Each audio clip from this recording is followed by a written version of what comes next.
عاشورہ کے دن جو اپنے اہل و عیال پر دسترخوان وسیع کرے گا، ان کو کھلائے گا، تو اللہ اس کے رزق میں برکت دیں گے۔ یہ روایت سند کے لحاظ سے کمزور ہے۔ بعض علماء کی رائے یہ ہے کہ اگرچہ کمزور روایت ہے مگر فضائل میں چلتی ہے، تو کوئی اچھی نیت سے دسترخوان وسیع کر دے، وسیع کر رہا ہے نا، کوئی یتیم کے منہ سے نوالا تو نہیں چھین رہا نا، کھلا ہی رہا ہے، تو اگر کوئی گھر والوں پہ اس دن اچھا کھلا دے گا تو اس میں کیا حرج ہے؟ بعض علماء کی یہ رائے ہے، وہ بھی اصحاب علم ہے۔ لیکن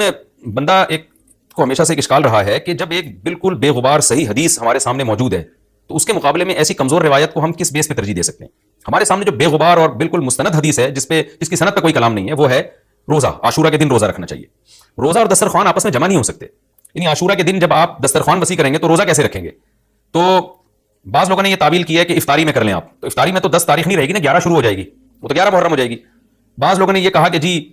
9 محرم کو جب سورج غروب ہو تو عاشورہ کی رات کو دسترخوان وسیع کر لیں۔ تو حدیث کے ظاہر سے تو عاشورہ کا دن معلوم ہوتا ہے کہ جب عاشورہ والا دن شروع ہو چکا ہو، یعنی صبح صادق کے بعد، یعنی حدیث میں تکلفات کرنے پڑ رہے ہیں، اس کی تعویلات کرنی پڑ رہی ہیں۔ تو اس بارے میں علامہ ابن تیمیہ رحمہ اللہ کی رائے ہمیں بہت صحیح معلوم ہوتی ہے۔ انہوں نے یہ لکھا ہے کہ اصل میں ہوا یہ تھا کہ جب شیعہ حضرات نے عاشورہ کے دن کو منحوس سمجھنا شروع کر دیا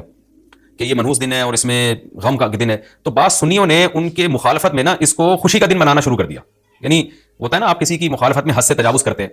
تو انہوں نے خوشی کے دن کے لیے اس میں کھانے پینے کی روایتیں گڑھ لی، کھاؤ پیو کھلاؤ پلاؤ، تاکہ بالکل ان کی مخالفت ہو۔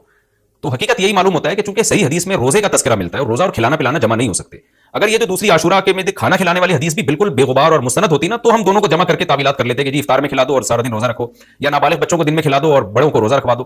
تو ہم تعویلات کرتے اگر یہ اسی ٹکر کی حدیث ہوتی۔ لیکن یہ کمزور حدیث ہے، تو اس کو اتنی صحیح مستند روایت کے مقابلے میں ہم کیسے لا سکتے ہیں؟ تو وہ ابن تیمیہ رحمہ اللہ کی بات کافی معقول معلوم ہوتی ہے کہ بعض شامی لوگوں نے یہ روایت کو گڑھا ہے صرف شیعہ لوگوں کی دشمنی اور مخالفت میں، کہ اس کو خوشی کا دن، تو عاشورہ کا دن تو نہ غم کا دن ہے نہ خوشی کا دن ہے، عبادت کا مقدس دن ضرور ہے،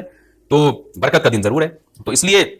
اس میں صحیح بات یہی معلوم ہوتی ہے کہ یہ کھلانا پلانا والا جو روایت ہے یہ ہمیں صحیح معلوم نہیں ہوتی۔ روزہ رکھیں، اور افطاری میں تو ویسے ہی دسترخوان وسیع کرنا چاہیے، افطاری میں سموسے پکوڑے جلیبیاں بچوں کو کھلائیں تاکہ ان کو روزہ رکھنے کی اور زیادہ حوصلہ افزائی ہو۔